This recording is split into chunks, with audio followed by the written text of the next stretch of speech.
Wheel clamping ordinance nakatakdang ipatupad sa Lipa City, Batangas sa Nobyembre ayon sa LGU. Alamin yan sa report ni Denise Abante.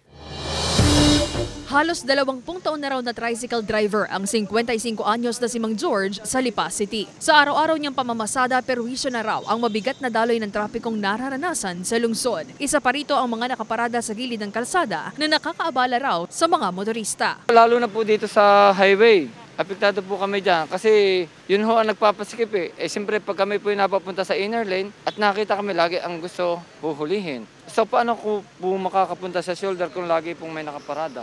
Para masolusyonan umano ang problema ng mga motorista, ipatutupad ng Lipa City LGU ang wheel clamping ordinance na magsisimula sa buwan ng Nobyembre.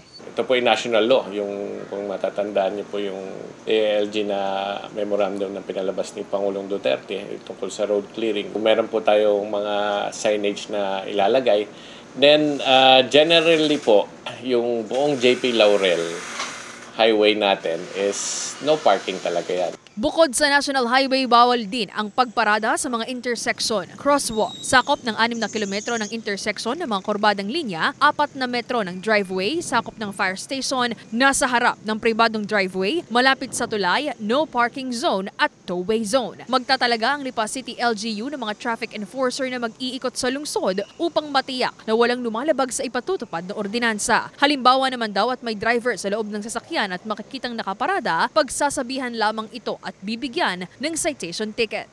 Wala po siyang kung ilang minutong na ibinibigay. Basta po yan ay pampubliko, bawal po talagang pumarada dyan.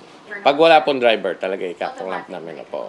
Maaaring magmulta ng halagang 300 piso hanggang 1,000 piso ang mahuhuling nakaparada sa mga ipinagbabawal na lugar. Magkakaroon muna ng dry run ang lokal na pamahalaan sa ordinansa bago ang full implementation nito sa susunod na taon. Samantala, pinag-aaralan na rin daw ng Lipa City LGU ang posibleng solusyon sa mga kolorom na pampasaherong jeep at tricycle sa lungsod. Kung maaari po, para makaluag din tayo, yung pong mga wala pong linya, mga prangkisa, yun po talagang dapat na para mabawasan din po yung ating traffic.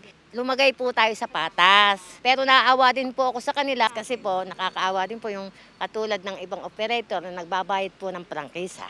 Kasama si J. Arman Hares, Denise Abante, Balitang Southern, Tagalog.